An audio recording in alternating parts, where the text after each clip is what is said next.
Your sub-question is, Belize is one of those countries that's a part of North America, but Belize is one of 7 countries that belong to what? That's right. So Central America, Canada, United States, Mexico are all a part of North America. Excellent. And that was what was provided in the video. That's Belize Elementary School teacher Melanie Bowden teaching a class during one of her live sessions. It's quickly becoming the new normal for teacher-student interactions. But Bowden says it's part of a dual system to keep her students as engaged as they can be with the coursework. If you were to see my lessons, I have images showing that complement my voice. Because for a minute, the kids want to see you. They want to see their teacher. As much as they might feel frustrated with us, we've come to learn that they do appreciate it. They appreciate the structure and the one-on-one contact.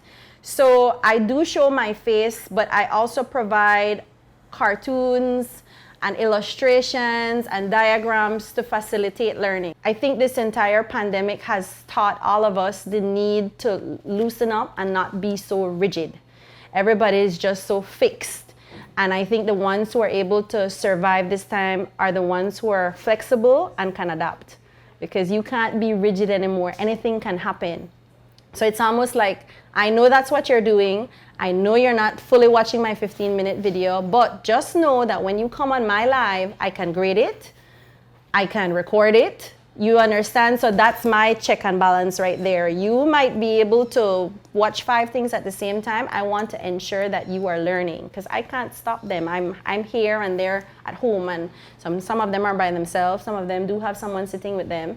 Some of them don't start until their parents come home. Their parents come home at 5 o'clock. So there are so many factors that we have to take into consideration. It's just a matter of putting things in place. If they do this, okay, then we have this to balance it out. And while Bowden's lessons are exceptionally well lit, her colleague, Julio Gonzalez, is making himself a cartoon character to teach such fundamental lessons as the definition of a computer. And this morning, he shared the importance of reaching his students through language and examples that are already part of their world. I think the kids really do like my video lessons. As I may have shown you the one before, I try my best to make it colorful, to make it lively, and it has to be things that the kids are familiar with. It has to be things that they know about, because of course if we talk about things that do not necessarily apply to them and their lives, or things that they can relate to, again, the message goes right over their head and the lesson is not as effective as you'd like it to be. Luckily for us here at Belize Elementary, we have already set our minds that our online platform is now going to be our backbone of our teaching and our curriculum. Face-to-face is going to be supplementary, just to double check on the kids, make sure they have their work done. If they have any questions to ask, that's time to ask questions, which is the reason why we have live sessions. We can have our video lessons, our instructional videos. We can have kids assigned work and they can turn it into us and we can evaluate our assessments. But the live sessions are really what hold the kids accountable for the work that they are done, and then you can double check and make sure that what your lesson, the concept of your lesson is, they're actually grasping. But while Belize Elementary School has been provided with the resources to grab the digital age by the horns, public schools are off to a slower start. This afternoon, I headed over to Grace Primary, where teacher Maisy Arnold told us about how she shifted from the regular classroom to Google's classroom platform. I actually started from school closed after March 20th because I wanted to keep my students at that time who were in Standard 3, because I was teaching Standard 3 then. I wanted to keep them engaged. I wanted to keep them familiar with the schoolwork that we weren't able to give them at the time that they were home, so I started then. So I've had a fairly good trial run of it before I really needed to use it.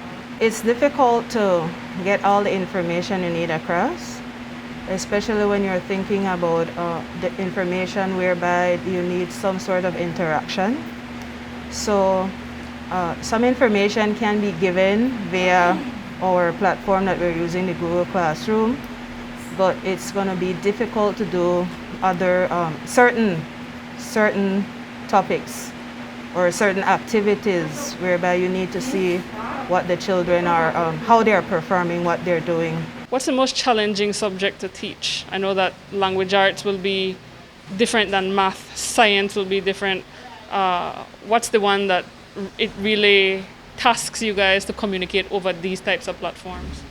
Language arts, because it's filled with so many components.